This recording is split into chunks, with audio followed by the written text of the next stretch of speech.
Are these people shouting left, right, and center, telling us to default so that we can be blacklisted as a banana republic? Are they telling us not to pay the Eurobond? Are they telling us not to pay what we owe the local banks? We want them to come and tell us. Don't just shout. Offer a solution. These debts are on record. We did not borrow as we were in the forest. William RUTO alikuwa ametengwa nje. He was not attending cabinet. He was not attending the National Security Council. He was not part of committing the country to those debts. But he is the President of the Republic of Kenya. He inherited those debts. He has to figure out how they have to be paid. And we are inviting you, good people, to help us with ideas of what we do, how we can go about it, how do we avoid them in future.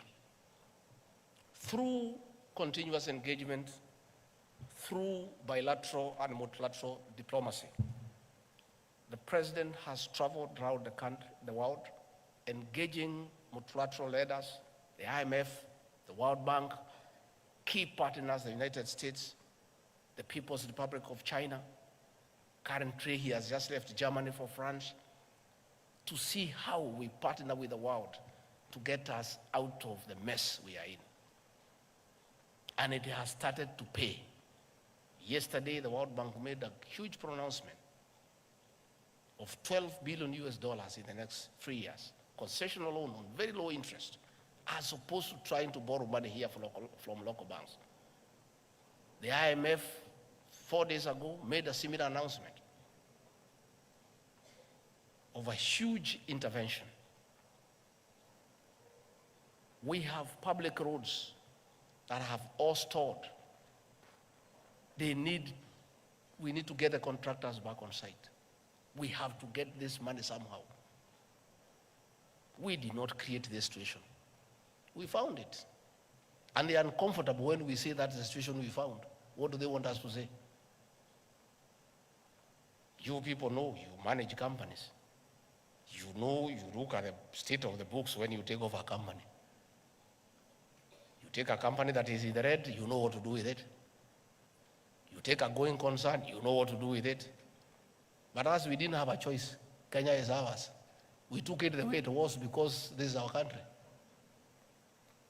If we had a choice, we would have looked for another company, not Kenya.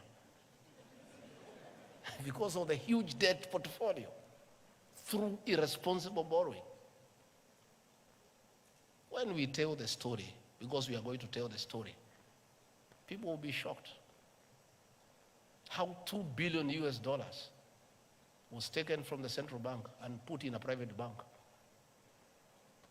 that is responsible for the situation we are in, the weakening of the shilling. And people want to sit there, and we know what they did. And we had said, let bygones be bygones. But there's a good discussion. We are going to have a good discussion.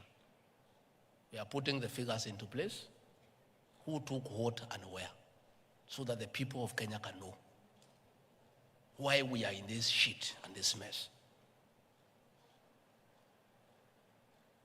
To be fair to everybody, how do people expect a government to fix a 10-year mess in 1 year? A mess of 10 years. Through state capture, conflict of interest, outright theft of public resources, irresponsible borrowing, misuse of public funds, misapplication of funds into useless legacy projects. And here we are. We must be truthful to the people of Kenya because it's important that we be truthful to the people of Kenya. And when the people of Kenya finally know the truth, they will make a judgment, an assessment on who is right and who is wrong. But what I can assure you, the President and the rest of us are determined to fix this economy, and this economy we shall fix it.